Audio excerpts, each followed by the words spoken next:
$6 and my right nut says we're not landing in Chicago.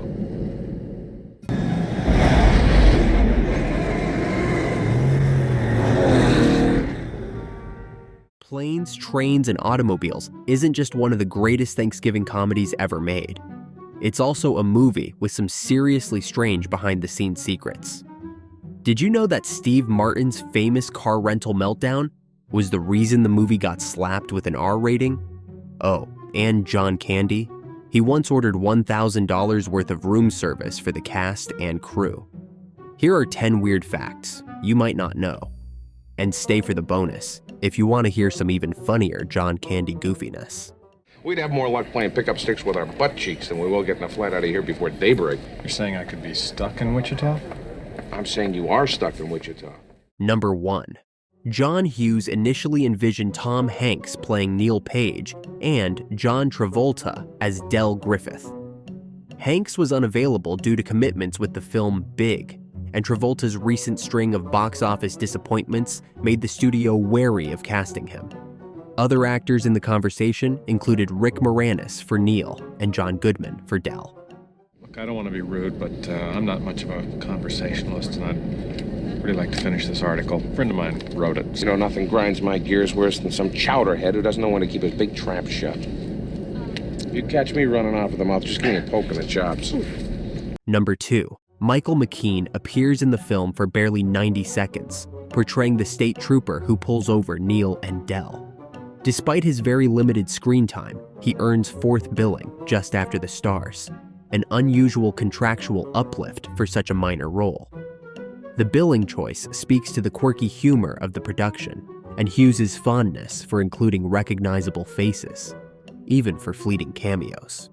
Do you feel this vehicle is safe for highway travel? Yes, I do. Now, you got no outside mirror. No, we lost that. You have no functioning gauges. No, not a one. However, the radio still works. Number 3. Actor Dylan Baker, who plays the motel manager's son Owen, crafted the character's unsettling quirks himself. Snorts, facial contortions, and even a bit where he spits in his hand before shaking Steve Martin's hand.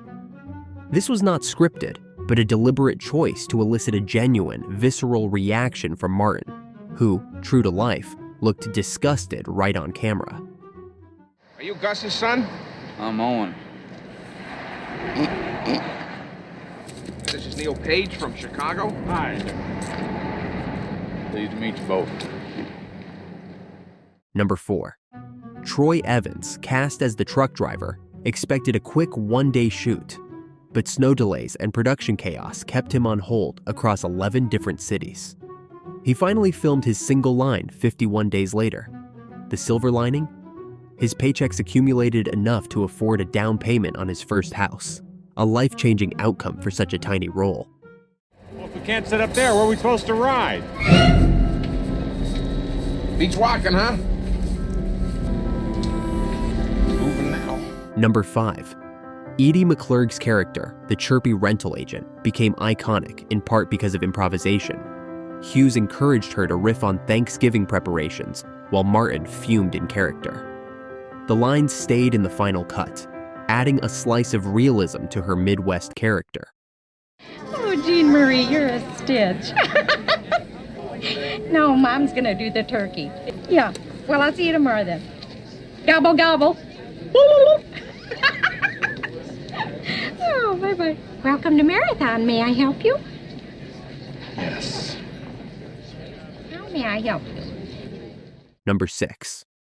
Most of Hughes's films were family-friendly or teen-focused, but this one bucked the trend. The infamous car rental scene features Steve Martin dropping the F-word 18 times in less than a minute. That single rant was enough to push the film from PG to an R rating. Hughes argued it was worth it, since Neil's meltdown would not have felt authentic with sanitized language. I want a car right now. Oh, boy. Oh boy, what? You're fucked. Number 7. Kevin Bacon, who appears briefly snatching a taxi from Steve Martin at the start of the film, actually suggested the cameo himself when he learned John Hughes was directing the comedy. At the time, Bacon had just wrapped She's Having a Baby, another Hughes film creating a natural connection. Why are you holding my hand? Where's your other hand? Between two pillows. Those aren't pillows. Number 8. Before her Star Trek Voyager fame, Jeri Ryan was cast in a small part. Unfortunately, she struggled to hold a straight face during scenes with Martin and Candy, which caused delays. The director eventually recast her role, though her involvement is still noted in casting records.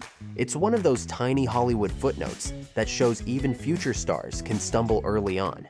What do I do that bothers you? I'm just Well, curious. there's lots of... You play with your balls a lot. I do not play with my balls. Number 9. Steve Martin recounts being profoundly affected emotionally by John Candy's heartfelt monologue about loneliness and attachment. Martin says Candy was very sensitive and very complex, and that during filming of the speech, he was actually weeping on camera as Candy delivered the lines. Much of the speech was eventually edited down for pacing, leaving only a truncated version in the final cut. Oh. That feels better. My dogs are barking today. Number 10. John Candy's generosity extended well beyond his performance. He invited the entire cast to his hotel room on Oscar night, ordering over $1,000 worth of room service. When Troy Evans, who played the truck driver, tried to offer Candy $200 to help with the food, Candy simply replied, "That's been taken care of." This anecdote highlights his warm-hearted nature and care for everyone on set, regardless of their screen time or billing. Dale Griffith, how the hell are you? Well, I'm still $1 million shy of being a millionaire. Now for a bonus fact. John Candy's weight was often a private concern, and to get healthier during filming, the studio delivered exercise equipment to his hotel. There were treadmills, weights, and even a stationary bike. Despite his initial enthusiasm, Candy never touched the equipment once. The cast teased him about it, joking that the weights became coat racks by the second week. Mercy.